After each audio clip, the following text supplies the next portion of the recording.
Hi guys, this is Iqbal sir और आज का हमारा टॉपिक है त्वरण, जिसे इंग्लिश में कहते हैं एक्सीलरेशन। इस एक्सीलरेशन का डेफिनेशन होता है किसी वस्तु के वेग परिवर्तन की दर को एक्सीलरेशन यानी त्वरण कहते हैं। अन्य डेफिनेशन ये है और इसका जो फार्मूला होता है वो फार्मूला है त्वरण बराबर वेग परिवर्तन बटा लिया गया समय, या ऐसे भी कह सकते हैं वेग परिवर्तन बटा समय अंतराल। इसकी विमा होती है विमीय सूत्र, जिसे कहते हैं एम यानी L minus L T minus two. इसकी विमीय सूत्र क्या हो गया? L T minus two. और वेग में परिवर्तन जो होता है वो इस तरह से होता है, अंतिम वेग में से प्रारंभिक वेग को घटा देते हैं तो हमें वेग परिवर्तन प्राप्त होता है, और अपॉन में जैसे लिया गया समय है तो ऐसे ही लिया गया समय। इसे डिनोट करते हैं त्वरण को स्मॉल ए से, और अंतिम वेग को v से, प्रारंभिक वेग को u से, और लिया गया समय हमारा t है, जो कि नीचे बताया गया है कि ए वस्तु का त्वरण, v वस्तु का अंतिम वेग, u वस्तु का प्रारंभिक वेग, t लिया गया समय है। त्वरण का SI मात्रक होता है मीटर प्रति सेकंड स्क्वायर, जिसे हम इस तरह भी लिख सकते हैं मीटर सेकंड माइनस 2। त्वरण के अन्य मात्रक सेंटीमीटर प्रति सेकंड स्क्वायर या सेंटीमीटर माइनस 2, या किलोमीटर प्रति आवर्स स्क्वायर या किलोमीटर माइनस 2। त्वरण एक सदिश राशि है जिसे वेक्टर क्वांटिटी कहते हैं।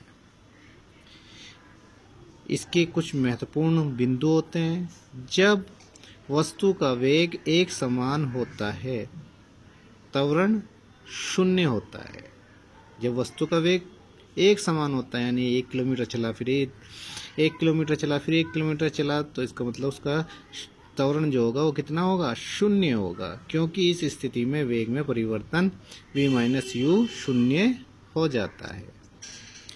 जब वस्तु का वेग एक समान नहीं होता है, वह परिवर्तित हो रहा होता है, गति त्वरित होती है। त्वरण के ऋणात्मक मान को मंदन कहते हैं। त्वरण के प्रकार। त्वरण 4 प्रकार का होता है: एक समान, असमान, औसत त्वरण और तात्क्षणिक त्वरण। पहला त्वरण है हमारा एक समान त्वरण। आइए इसकी डेफिनेशन देखते हैं। यदि किसी वस्तु का वेग समान समयांतराल में समान रूप से घटता या बढ़ता है तो उसे एक समान त्वरण कहा जाता है। नंबर 2 हमारा है असमान त्वरण। यदि समान समयांतराल में किसी वस्तु के वेग में परिवर्तन की दर समान रहती है तो वस्तु के त्वरण को असमान त्वरण कहते हैं। नंबर 3 है इसका औसत त्वरण। औसत त्वरण नंबर 3। जब एक वस्तु असमान त्वरण से गतिमान है तब गतिशील वस्तु के वेग में कुल परिवर्तन तथा उसमें लगे कुल समय का अनुपात वस्तु का औसत त्वरण कहलाता है। इसका फार्मूला होता है औसत त्वरण बराबर वेग में कुल परिवर्तन बटा लगा कुल समय।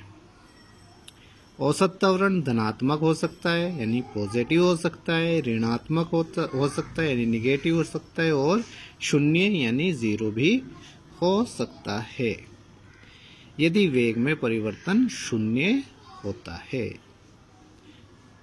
तात्क्षणिक त्वरण किसी विशेष क्षण पर वस्तु की गति में त्वरण तात्क्षणिक त्वरण कहलाता है। तो हमने इस वीडियो में टाइटल त्वरण के सभी भागों को बहुत आसानी से समझा और उन्हें आसानी से ही याद भी किया। और आप इसे प्रैक्टिस में लाइए और ज़्यादा से ज़्यादा अपने फ्रेंड्स को शेयर कीजिए और हमारी वीडियो को लाइक कीजिए, सब्सक्राइब कीजिए और शेयर कीजिए। Thank you.